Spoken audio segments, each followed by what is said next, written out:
2 megawatts Huachai Deutz gas gensets in operation. 4 units 500 kilowatts HC12V132 in parallel.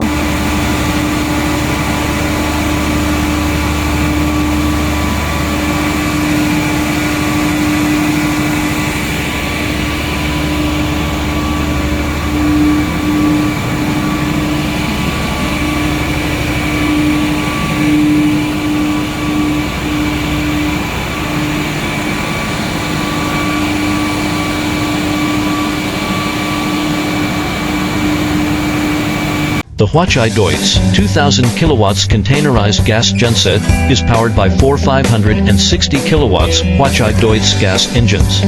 It features a high-response gas control system for stable performance under sudden 50% load. It operates on natural gas or wellhead gas, with reliable performance from -45 degrees Celsius to 50 degrees Celsius. Customers can choose from 10.5 kilovolts, 6.3 kilovolts, 600 volts, or 400 volts generators. This flexibility suits both high and low voltage applications and reduces transformer investment.